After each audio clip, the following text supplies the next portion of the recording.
Welcome, welcome, welcome, everyone. Come on in. We are on our day number 3 of building trusting teams. We're doing live LinkedIn Lunch and Learn series, and we're so excited to be here with you. Hey, everybody. My name is Bridget Brown Jackson. I am the founder of Exponential Edge Adventures. So glad to be here. We're talking about leadership. So we're going to recap because this is day number 3. So if you missed day number 3 and you happen to be watching right now, listen, say I need it, and then we're going to make sure we send you the link so you can watch day 1 and day 2. We're talking about building trusting teams. I'm going to recap the first 2 days, and then I'm going to move on out and move over for our wonderful host today, none other than Janice Allen Jackson, my business cousin out here in these business streets. Listen, day number 1, we talked about unlocking high performing teams and growing them by trust. We're going to build trust on the foundation. We talked about Patrick Lencioni's 5 dysfunctions of a team. We talked about John Maxwell. We talked about Stephen Covey. We packed all of that stuff in and we went boom on day number 1. Day number 2, we unpacked it a little bit more and we built and talked about collaboration and talked about innovation as it relates to trust and making sure that we have trusting environments so that our people feel safe, that they can be risk takers. All right. And then today we're going to blow it out of the water and we're going to talk about how to sustain that trust and make sure that we have an organizational culture that is conducive to having trusting relationships. All righty. I'm passing it on over. Go ahead. To Janice Allen Jackson. She's going to introduce the rest of our panelists.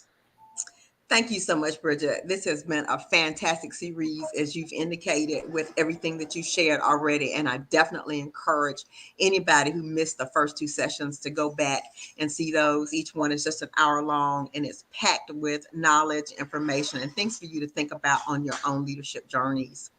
I am Janice Allen Jackson. I am the principal and owner of Janice Allen Jackson and Associates, where we proudly provide services to local government and nonprofit organizations. I'm also host of the Local Matters podcast of Georgia, so please subscribe on YouTube. Please connect with me on LinkedIn so that you can take advantage of the wonderful discussions and other information that we provide. Also, if you'd like to reach out to me for any speaking engagements, please do so on my email address, and I think they'll be flashing up on the screen shortly. If not already, we'll have, but you can always reach me. Yeah, there it is. There's my email address. Thank you so much. Please reach out to me and let me know if there's anything that I can do to provide service to your organization. Before we get going with today's wonderful discussion on cultivating trust-centric organizational culture, I am going to ask our other 2 panelists to introduce themselves. Martha and then Dwayne, please proceed. Good morning. Thank you.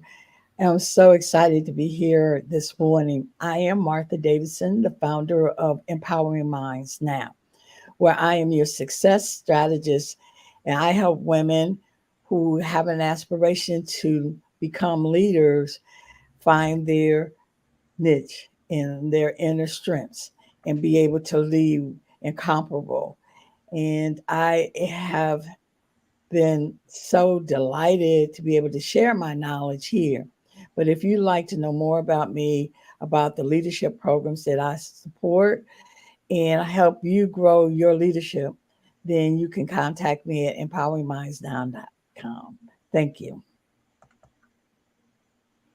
Phenomenal morning. Can you guys hear me? I want to make sure I'm being got Yeah, you need to turn it up a little bit. gotta turn it up a little bit. Okay. I'm gonna have to come back to that one. It Well, was my name fine is Dwayne. earlier. Yeah. Don't know what happened there. My name is Dwayne Roberts. There you go. I am owner of Dwayne Roberts and Associates. Um, let's just say this. I'm a leadership expert, passionate about men, podcaster of a phenomenal show called The Leader Shifts, all designed to empower men. I empower men to overcome their limiting beliefs and find confidence in who they are. It's all about identifying self awareness and becoming the authentic leader God has called you to be. I'm so grateful for the opportunity, and I'm looking to serve, guys. Let's go. All right, excellent. Thank you so much. Janice, I didn't Um, tell everybody what I do, so I guess oh, go I'll right interject ahead. that in there too, so I can put my little thing down at the bottom. Hey, everybody, again, I'm Bridget Brown Jackson. You can reach me on bridgetbrownjackson.com. Tell people all the time, spell Bridget because it correctly, because it is unique.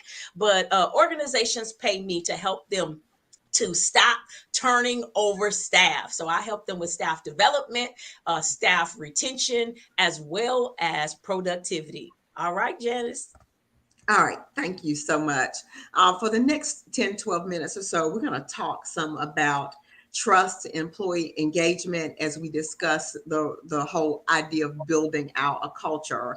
And what I will say is that back on August the 20th, as I was studying my Sunday school lesson for that day, after I wrote down all my notes and highlighted all my sections, I wrote down management lesson as for that. So I'm just going to read a little bit from this. It comes from First Corinthians chapter 4, verses 1 through 6. And then there's some other sections that pick up as well. But I just want you to get to this because it speaks to the heart of what we've talked about for the last 3 days.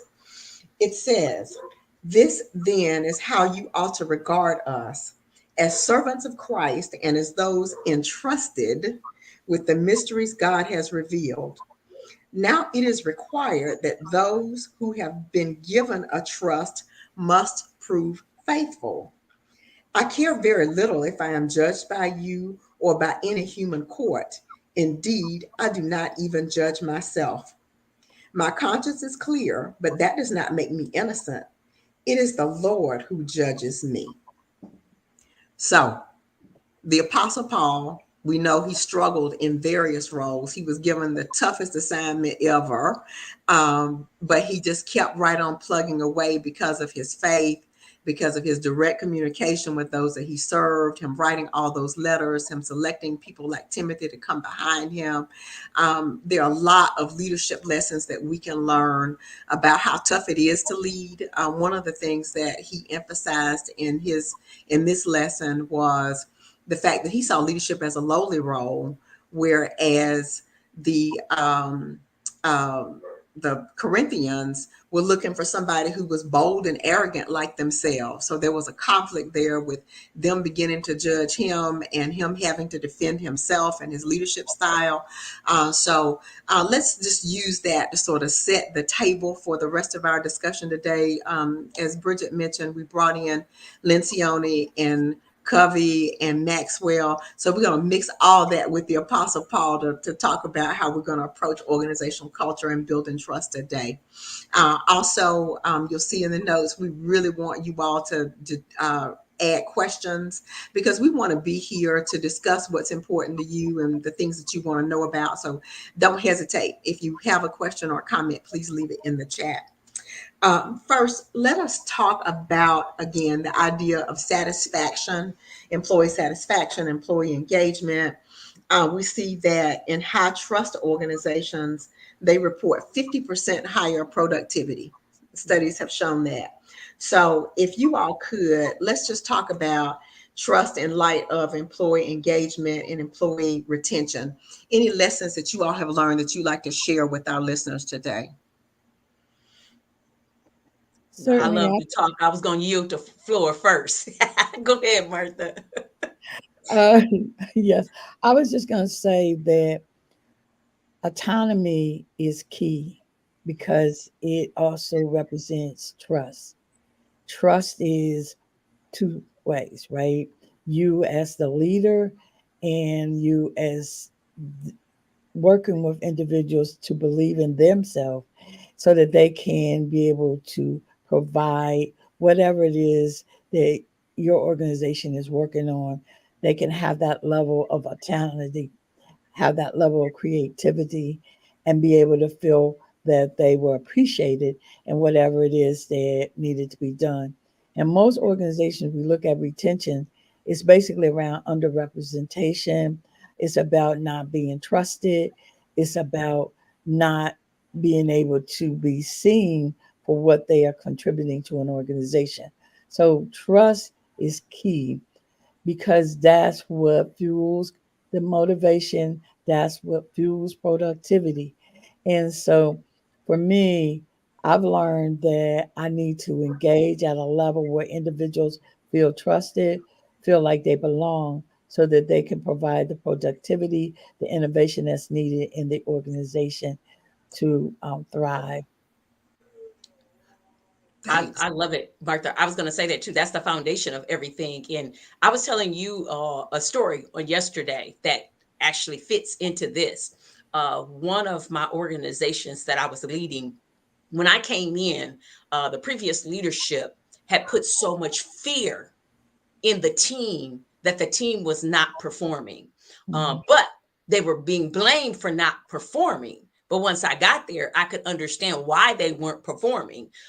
There was a lot of scare tactics. People's jobs, they didn't know that they were secure in their jobs. Mhm. So a loving, a trusting, again, team was not being cultivated. And because that was not being cultivated, then and hence now you have these people that are afraid.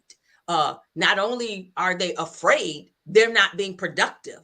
And because they're not being productive, then mine was an educational institution. Mhm.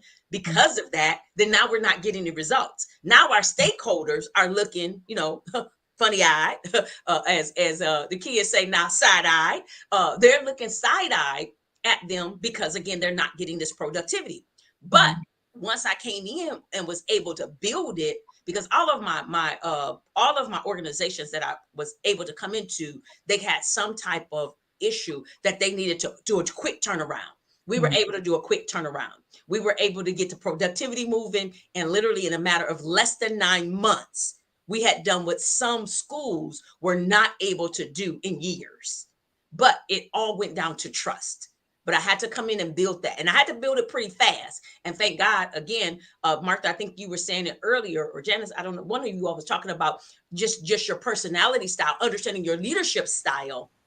I had to understand my leadership style. My leadership style is infectious. So I was able to do that. Had I come in as a taskmaster, Mhm. which I did try to do that, my first one, but I was immature in my leadership. But once I matured in my leadership, I was able to do it. So, long story short, going back, we got to build that foundation of trust because it will blow up everything else. Mhm. Yes. That's And Dwayne, go right ahead. I'm sorry about that, guys. But yeah, to Bridget's point, I think that leaders have to get to this place where they understand their behavior style and how it may be abrasive at some points, especially if you are a dynamic or dominant style leader. I've seen this in multiple organizations where leaders are so dominant in their behavior that they try to control everything, right? And Mhm. because you're controlling everything, what's happening is information communication is limited, and Mhm. now you have this place where people don't feel they can give to the organization, or they can't support the organization because one, the mission isn't clear, the vision isn't clear, or let's say isn't communicated, and therefore there's that apprehension in your team Mhm. because leaders aren't clear on how they come across, or better yet, they haven't taken time to learn their team. Let's say it that way. Mm. Mhm. Okay. And as you think about that, you all bring up lack of communication, lack of clarity, lack of setting the tone for the type of environment that you want to set, and being able to do that, build those relationships quickly. I start thinking, when I first start thinking about this segment of our discussion, it sounds like it's the opposite of micromanagement. Micromanagement is basically when you don't trust anybody to do anything. You feel like you got to look over their shoulders or whatever they're doing. And you Mhm. know, that drives some people absolutely crazy to feel like somebody is always looking over their shoulder. So, are there any examples, any things you can think of where micromanagement? One thing that came to mind for me is Starbucks. I understand their organization is that they let even the lowest level employees go, and they say, yeah, you can make a decision up to a certain point. And once they let them make those decisions, they can make the decisions.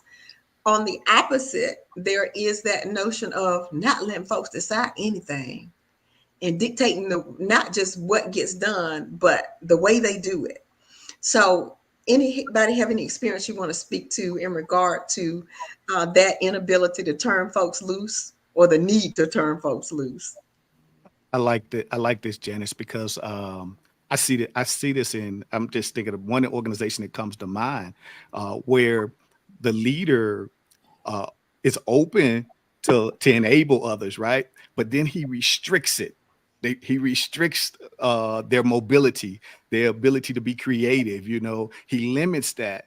And then when he needs them to come back in, or when he needs some more innovative approaches, some new ideas, nobody's open to say anything. Why? Because he hasn't allowed them to flourish. He hasn't allowed them to be creative in what they're doing. You too micromanaging the outcome.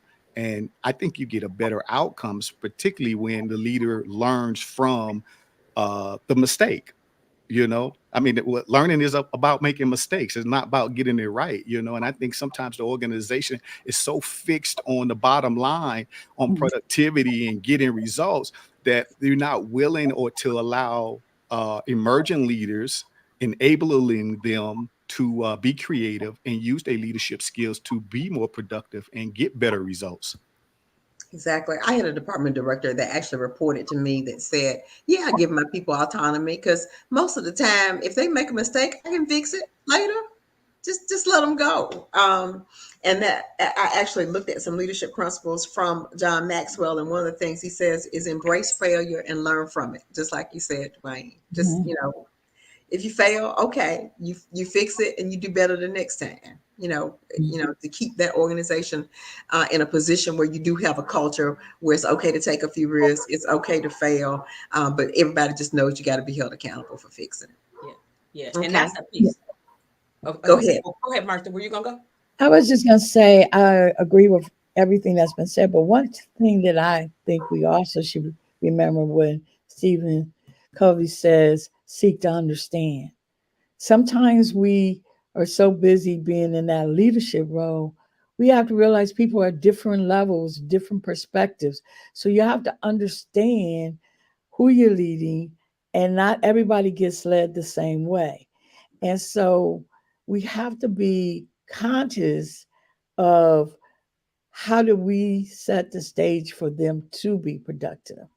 How do we allow them to trust themselves? Or if they don't trust themselves, and you can see that, how do we create processes for them to begin to trust themselves and be productive? A lot of times people just need to believe that somebody else believes in them. So Exactly. I would just put that out there.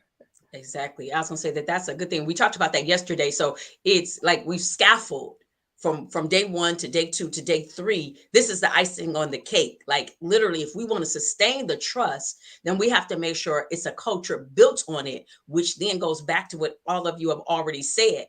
We have to make sure that there's opportunity for failure and there's appreciation for the effort when you're working on it. So even if there is some failure, even if there are some mistakes, but the point is that there's the effort of getting the results, and there's a commitment going back to Lencioni's five dysfunctions, that trust is the bottom layer. But in order to get to the top, which is getting to that results, we got to make sure that there is accountability and commitment in there too. But you got to have that healthy conflict. And so that means conflict. Sometimes people think conflict is always, we're coming at each other. No, conflict is just, again, being able to disagree and being able to say, okay, this didn't work. Okay, let's start over and let's try this again. And so to your point, Janice, yes, I actually had that. I had a team, and again, we have to understand people's personality preferences and everything. They were not very decisive type people. They made decisions, but they were deliberate with their decision making. One of the things that they had to come almost every time they did something and come to me, and I'm like, no, you are a part of the team. And so they were a part of the school improvement team, and the school improvement team's job is the governance over all of the processes that's going to let us get the results, right? And so I had to tell them, no, if I put it in your hands and you can't get my input, I need you to go ahead and make the decision. And you have 100% full my full understanding of making that decision. And if that decision wasn't the right decision, or if that decision didn't lend us what we needed to do, we all just have to come and say, hey, it was the best decision at the time, because again, you had to go ahead and do that. And when we build people up to able to do that, then now we're building leaders. We're building that middle management up, and that's so Mhm. very, very important. So that's a good question, Janice. Yeah, that's near and dear to my heart, because I'm like, listen, because if they're part of the mission and vision, if they have it and they see it, they're going to try to make the best decision, even if they make an error. Yeah. And what you're doing too is you're allowing them to find their authentic leadership style. I mean, if we go around, well, let's say it this way: we all know that an indecision is a decision, right? Is you didn't make a decision; you deliberately did that, right? And it's about building leaders. I think leadership is about building leaders, right? It's equipping leaders to become the best version of themselves. I like what Martha said though: seek to understand, right? And when she said that, immediately came to me is uh, get to this place to lead leaders from where they are. You know, understand what their potentials are, what their gifts and talents are. You ever ask yourself why God never show you the whole dream? He showed he Mm, showed he showed you a picture, or let me use the Joseph analogy. He just showed you the wheat. Why did he just show Joseph the wheat? He showed Joseph the wheat because, one, if he showed him the whole thing, he wasn't too sure he wanted anything that had to do with that. But most importantly, he showed him the wheat because that's where he was. In essence, he met Joseph where he was. And sometimes as leaders, we just got to be cognizant of our leaders' capabilities and productivity, what they put out. Just that simple. it's good. And that was the perfect segue, Dwayne, into our next portion of our discussion, that being about leadership development, trust driven Mhm. leadership development. This reminds me of a couple of conversations I had this week, and then I'm going to turn it on over to you guys to fill in the blanks here. But I had one conversation with a prospective client, has an organization where he's concerned about the ability to backfill positions as the departmental leadership ages out, retires, moves on. How are they going to be able to fill those positions? So I was talking to him about the idea of doing a succession plan for that organization, and all of the things that that would entail in terms of really getting people to a place where they are ready for those roles of executive leadership. And then also, I had a podcast guest that I interviewed. He happens to be a relatively young minister, a millennial minister, and he's written a great book. And we were talking about biblical examples of how leaders were developed. And he made the point that in the Bible, there were orderly leadership transitions, from Moses to Joshua, et cetera, et cetera. More examples, Paul and Timothy. There were examples where people who were experienced and long in the tooth, so to speak, brought others along, so that they could become effective leaders. If we can just talk some about some other strategies for leadership growth that you've seen be successful in the organizations that you're familiar with, and how that also helps shape the culture of development in those organizations. I'd love to hear some feedback from you all about passing the leadership torch and how trust plays a role in that. Drop them in the fire. I know. Put drop them in the fire. I say Yeah. that because it's just a growth aspect. Think about it. We never qualified. If I can be honest, what you've been called to, you didn't think you can do. You learned to do it. So when it comes to trust driven leadership, I think you do a few things. I think you model it.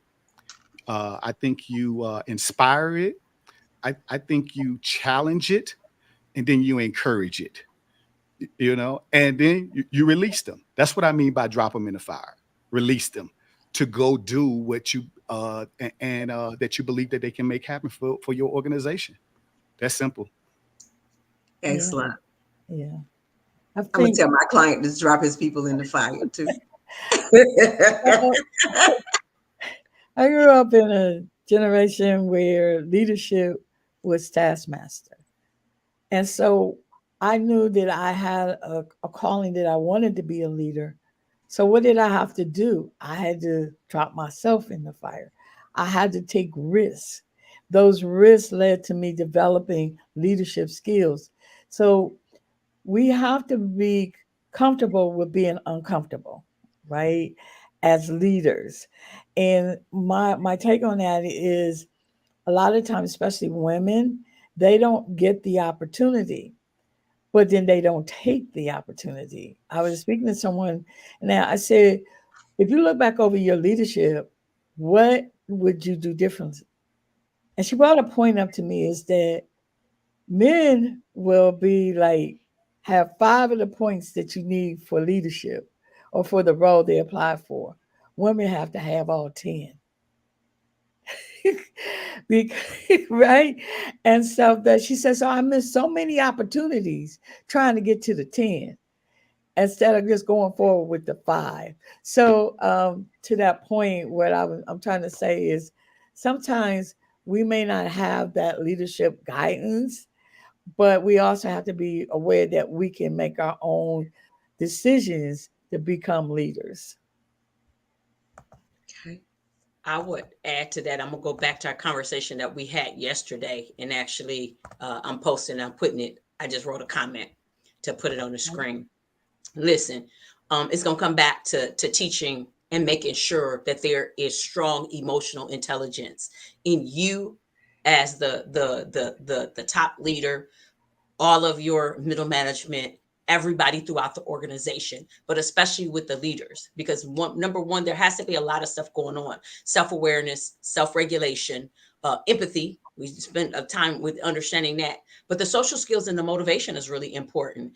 I just did a recent series on EQ, and I was talking about motivation.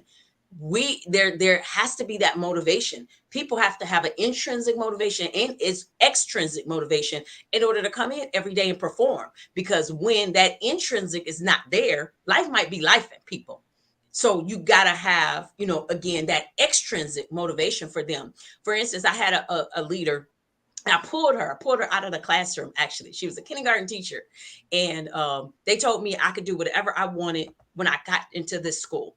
And so I said, well, I want somebody within. I don't want to hire anybody without, because this is what happens. They start seeing the structure that's happening in the organization. We're talking about, again, trying to build a good, strong foundation. And so was able to do that, came in, put her in a leadership role. I didn't know this. We talked every day. We had a debriefing every day. Every day we had meetings we were doing, because it was just her and I, right?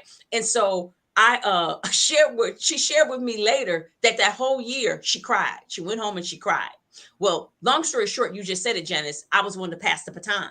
My goal was to come in there, move the school to where it needed to be, and then move on to my next destination, right? And so I was able to do that. I was able to do that within 3 years. And she was positioned, but she didn't see herself as a leader. So I had to do a lot of motivation. I had to do a lot of helping her to be aware of the strengths that she had, because all she could see was see herself as a teacher. And do you know, after I left, I want to say 3 years later, after I left, she literally was nominated Principal of the Year, but she never saw Awesome. herself as that. But again, when you start, so her self regulation started happening because she started seeing herself different. Because the language that I was pouring into her was different, that you are a leader. And then she's amazing. She has all this stuff. She already had a high EQ, but now when you impact it with other skills and everything, you're able to do that. So I would definitely say, going back to what we talked about yesterday, we got to Okay. make sure that there's a foundation of emotional intelligence within the organization. And it seems like your strategies were first to look among your team to see who had what you were looking for. So there was a period of observation and evaluation internally with you. Said, hey, who's the right person to be groomed for that Yes. next move up? Yes. And it also included your being there to support that person, as in she wasn't out there on her own. No. And that's one of the things that I think people get afraid of. It's like, are they going to throw me out there to the wolves by myself? Yeah. Or am I going to have some backup and somebody to sort of help guide, coach, advise? Even when you're thrown into the fire, you still need a little advice every now and then, right, Dwayne? And, and, Absolutely, and she absolutely. actually said she was thrown into the fire. That was her actual words. I forgot, Dwayne, you said that a little while ago. Look, she felt like she was thrown in the fire. She was like, Bridget, what did you get me into? And she was talking to her parents. Here's a couple reasons why I pulled her, because there were a couple other candidates. But I looked at her because, number one, Janice, she was loyal. She had been Mhm. with this organization for 10 years. She had an hour drive to work with small children.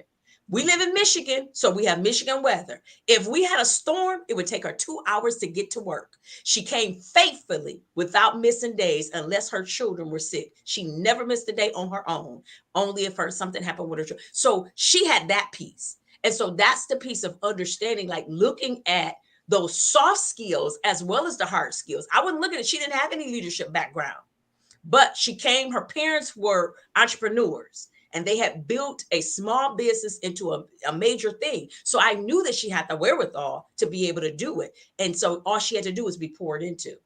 Yeah, And it seemed like based upon her actions, you trusted her. very much. So, which is also to say that this trusting relationship has to go both ways. Yeah, We want people to trust the leadership, but then the leadership has to trust that you're somebody that can carry the mantle as we move forward. absolutely. That's Any good. other items? And I think people minimize the significance of that. I've seen employees, fuss about, well, why wasn't I promoted? And, why I'm not getting this opportunity to do this, do that, whatever. And it is because you have not proven yourself trustworthy in a way that management or leadership would want to see you move forward and believe that you could engender the type of trusting culture that you've built and want to sustain. Yeah. I like what Bridget pointed out too, and that's that intrinsic and extrinsic motivation. Because the truth is, we don't know what's going on the inside. There could be some trauma in the past that really hinders their leadership performance, or that leader within from showing up, right? And so you got to inspire that. You're gonna have to motivate that. Right. And then you got that external component. I may not just, I don't want to be in the forefront. I'm the type of, I want to be the leader.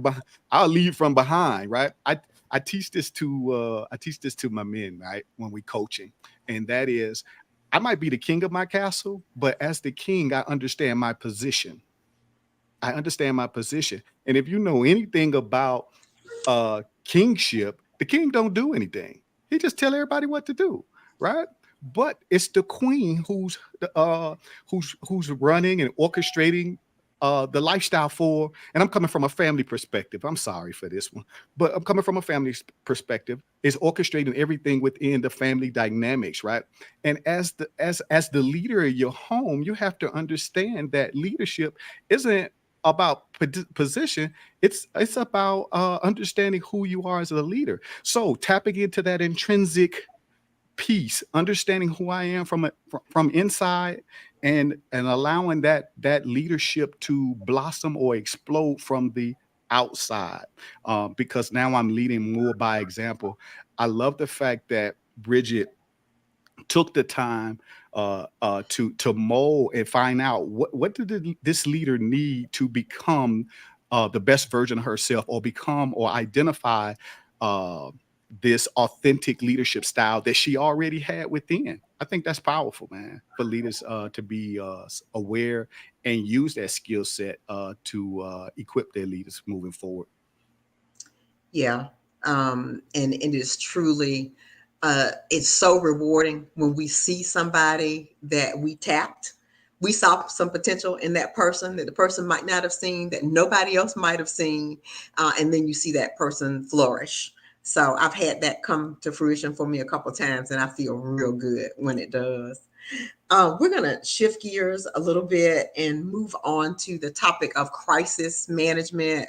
Every organization has some crisis or another at some point that they're going to have to bounce back from. So we want to talk a little bit about trust during those periods of crisis management and some strategies for that as well. Crisis management as well as change management. We'll take both of those sort of together because we know some people think of change as a crisis. Let's shift gears and talk about that a little. And that reminds me of something that I have dealt with, and I think I've pretty much concluded, and I feel comfortable with this conclusion, is that when there is a crisis, it brings out the absolute best in the best people that you have. Their best emerges in periods of crisis and periods of difficulty.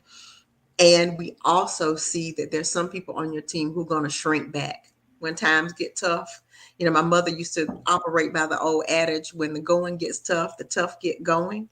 And I've seen that play out in so many respects. When there's a natural disaster, having been a local government manager for a number of years, I had to deal with natural disasters and things like that. And I would see people just, some of them that just the absolute best that they had to offer came out when there was a disaster. You saw what they had in front of them, and then, or in front of them and inside of them. And then, others, they would just sort of shrink in the background when times got tough. So let's talk a little bit about maintaining trust during a crisis, during periods of extreme change, resilience, bouncing back from this low point and moving forward. How do you all balance those factors like transparency and during transformation? I just welcome your input in terms of dealing with crisis, change, transformation.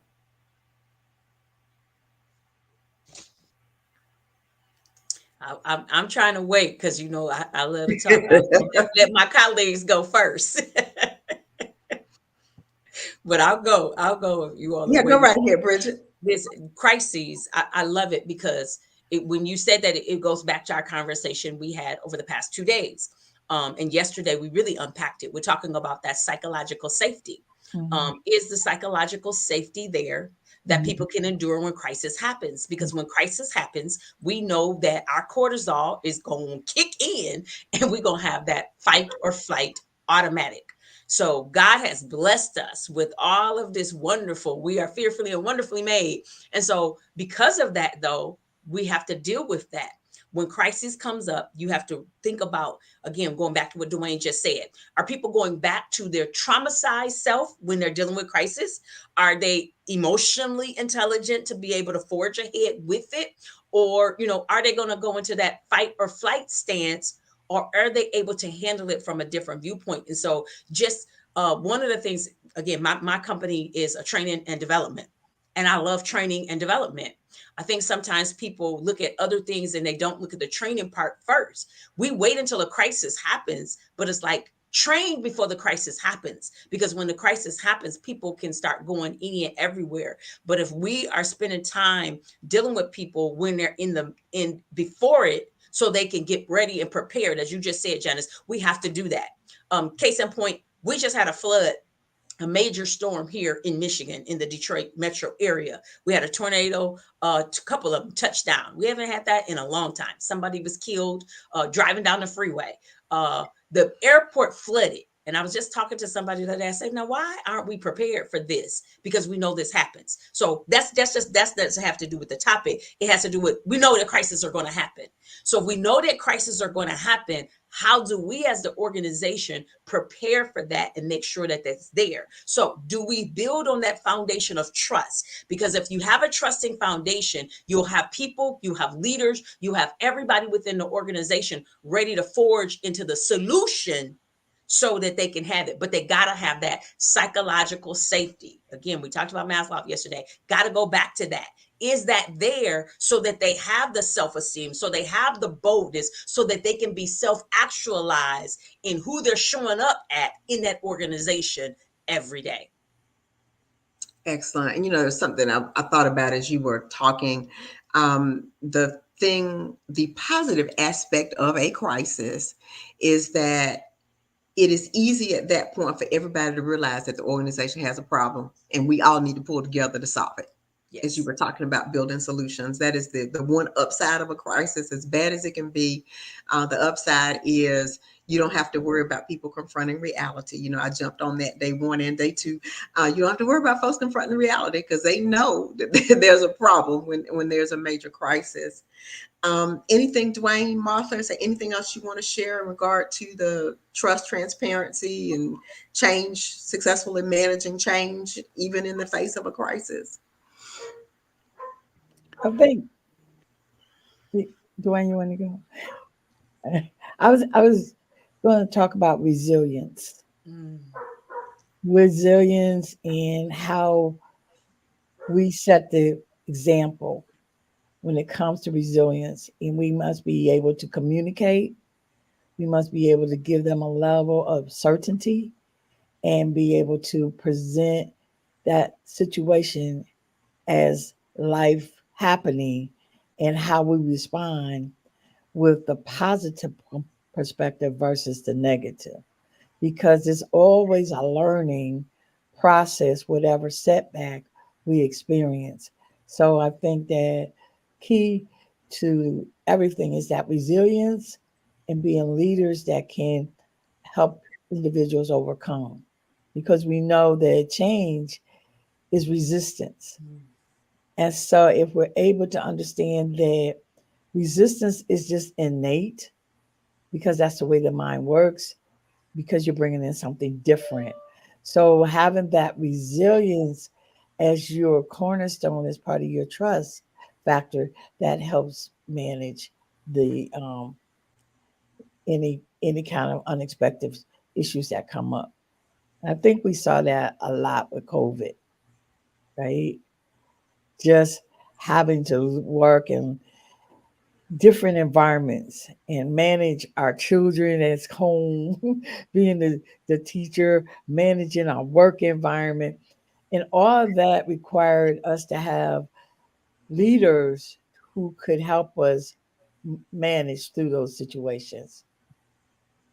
That's right. That's right. Leadership was so key during that time period. Dwayne, is there anything else you want to add on this topic before we move on to the next subject? I'll be honest, just two words came to my mind, and Bridget and Martha really summed it up great. But two words came to my mind for leaders is listen and empathy. When it came to trust and crisis management, just put yourself in other people's shoes and get clarity on where people are.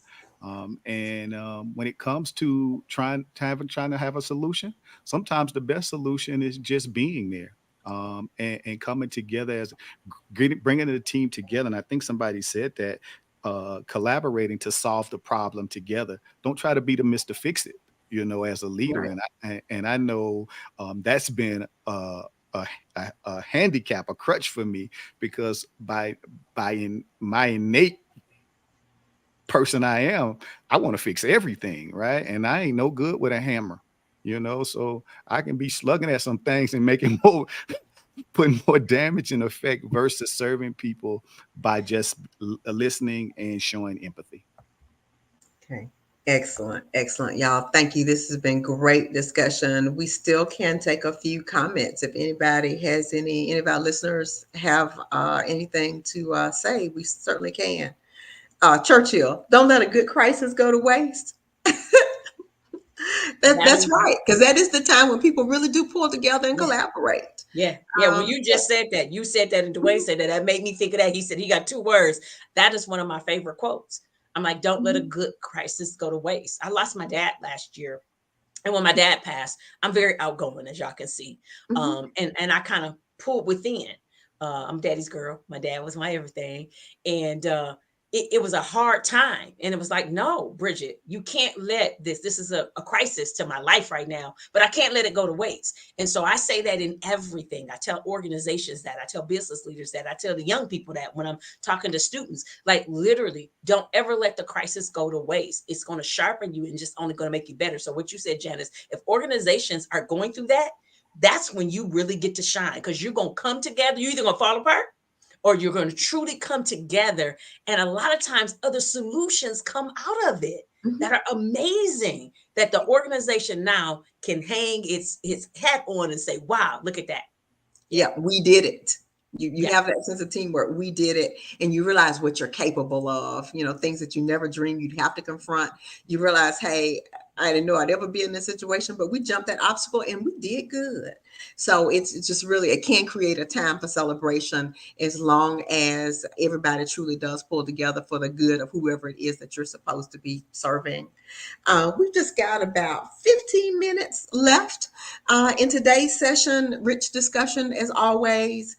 And we want to talk and close this out by talking some about the value of culture and how to sustain a good culture, and how do you put trust, how do you make trust and a permanent part of your organization? How is it that it becomes ingrained in your culture so that there's no question about whether that's something you can do, should do, or know how to do?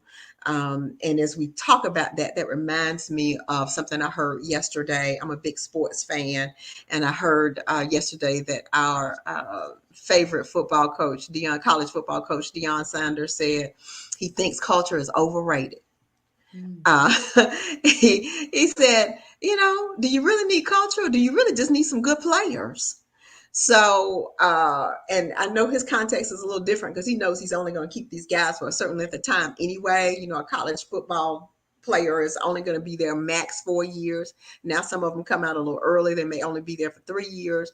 So his perspective on culture may be a little bit different from those of us who are leading, coaching, and advising others on how to build a sustainable culture of trust within your organization. But tell me, what do y'all think about how integral having a culture of trust is, and how you sustain that in a functional organization? And some strategies to embed trust in the organization, not just today, but tomorrow and the next day and the next day. Well, I think his comment that you said, if it was anybody else, I'd be like, huh? But understanding Deion Sanders, I would understand that. Basically, I would take what he's saying is, if I have good people that come in, good people are going to do good. If I got good players, they're not just going to be talented, because I love that book. Talent is not enough. Talent is not enough. They have to have those ethical, they have to have those other things too. And so if you have good people are going to do good things. So if you have good people in your organization, you're going to have good things happening by osmosis in your organization. But being on the other side, we can't make those presumptions, that we do have to do some building and some growing and some developing. And when you said that, it immediately made me go back to, okay, the DNA of it is that you have to have, again, make sure there's trusting things that happen all the time. And you said it on day one, Janice. You were talking about the conflict. What word? It was one of Stephen Covey's 13 Confronting reality. confronting reality. Okay. Yes. So we were talking about that. We were talking about confronting reality. My favorite thing that I love to do is good to grades, brutal facts. You got to be willing to open and have the brutal facts. If you're going to build that culture that's going to be a legacy to keep on, because again, no matter who comes in and come out, they do it. I'll use this. Pat Summit. Pat Summit was absolutely amazing. She was my person, my go-to person when I first started in leadership. Basketball coach, Yeah, University of basketball Tennessee. Is coach that Pat right? Summit Okay. that passed away. Yeah.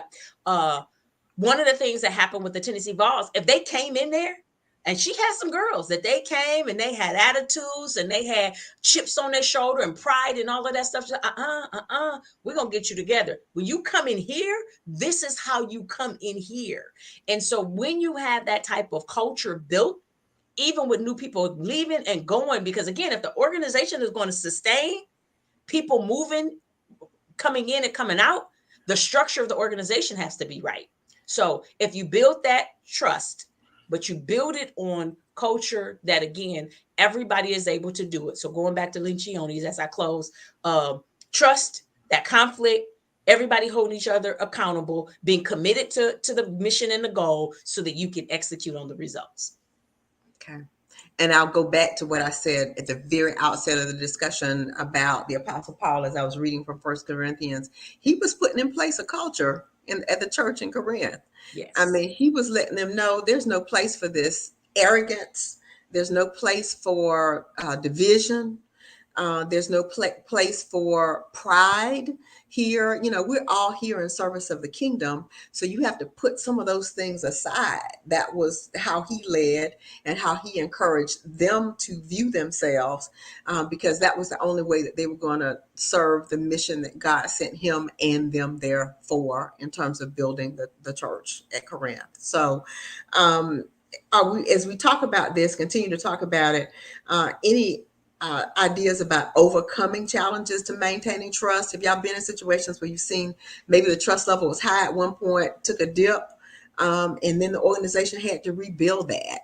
You know, what are some strategies and some challenges that sometimes prevent that trust from being sustainable over a long period of time within a given organizational culture? I think it's communication. I think it's making sure that when you're communicating in a positive perspective. So something may happen. I was recently in a situation where the manager was let go, and the conversation was, "Oh, well, that might not happen to you." Well, that wasn't a Think nice not. way to say that. So That it's doesn't sound very reassuring now, does it? so it's understanding that when you're in a leadership role, what to say and what not to say, right? And because you always want that certainty. Yes, we had this setback, but yes, this is our pathway. And anything you have to add to that, we will appreciate it. Because when you're a participant, you have something, you're in the game, right? And so that's the way you want to handle situations like that, where that uncertainty is strengthened by you saying things that don't sit very well with me. But putting it back on the trusting is not only my responsibility, not the organization, but you have a stake in the game. So that's all I would say about That's real good, Martha. And to that experience you just shared, I've known churches. Oops, I didn't mean to say that. I meant to say nonprofits it. to uh I lost my train of thought. Um, to reestablish leadership. Let's say it that way, right? And so, in doing so, um, particular organizations they had to rebuild um, the team environment, the team culture, right? Get to this place where they inspired the true vision, the overall vision, and build upon consistency, right? But more importantly, that shared experience. How did it impact you? What's the lessons learned here? How do we move forward? You know, and lastly, uh, get back involved, get into action, doing the things that you are already doing or moving forward with new plan development, new ideas, innovative approaches to sustain the vision and the mission. Awesome. And that's Yeah. ultimately what any organization is there for, what any organizational leader is there for, is to sustain that mission, to keep it going to the next higher level. There are opportunities I mentioned in managing disaster. I mean, never dreamed I would be in a situation where I had to manage or oversee, 1,000 employees trying to fight off a 500-year flood, but we did it. And then we had the challenge of building the city back after we did it. So sometimes you're faced with challenges that you never imagined that you're going to have to deal with, but there is the strength within the organization. If you got the right people, and you motivate them in the right way, you can pull together to make it successful beyond your dreams or imagination. So wonderful. Janice, can I add one more Go thing right to ahead, that? Bridget. Today I did a Bible study every Thursday morning I have Bible study online, and my topic today was about Saul, and Saul's arrogance and his pride became the downfall for him for his kingdom. The words that Samuel even told him was, "You will not," and he asked him as a question, "Would this kingdom not been with you forever?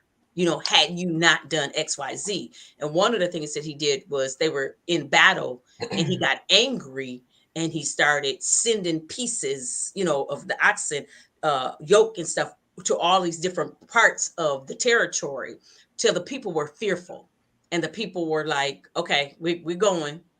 But leading like that with iron fists will never ever do it. And so I just want to come back to that as we're ending in day 3 with this conversation of trust. The leader has to be the first. We have to have that servant leader mentality if we're going to build that culture of trust, so that people can feel comfortable and people can feel welcomed and people can feel like, yes, this is the right place for me. Because no matter if you move anybody out, everybody in that organization should have the same mission, the same vision, should be able to all be on one accord. But you can't do that if it's led, if the leadership or the foundation is not stable. So just had to end with that. Excellent. Thank you so much. So I'm just going to wrap up with a few of the key words that we've talked about, and then we're going to allow each one of our panelists to say a few words before we close out, because it is almost 12 o'clock. We talked about today building that culture of trust, and what we did in the first 2 sessions led up to this. So the key themes that I've heard throughout the discussion relate to communication, transparency, accountability, knowing yourself / self-awareness, empathy, consistency, values, risk-taking, servant leadership, and confronting reality. So just to sum up, those are themes that we talked about. I will now turn it over to Dwayne. You want to go first, and then Martha, then Bridget, and then I'll just close out with the last few words. Awesome. This has been phenomenal. I'm gonna keep it short and keep it simple. I'm gonna say to you, you leaders out there, just walk in your courage, man.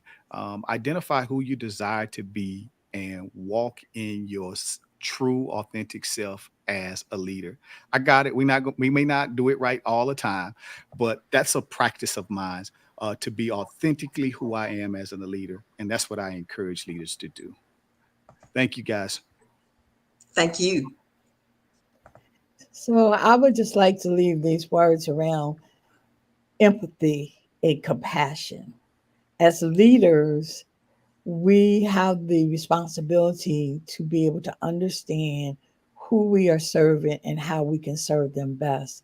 And that's first, as I said earlier, seek to understand so that you have that compassion, that empathy, and perspective in leading with the knowledge that you are in your own way representing the trust that you want them to model.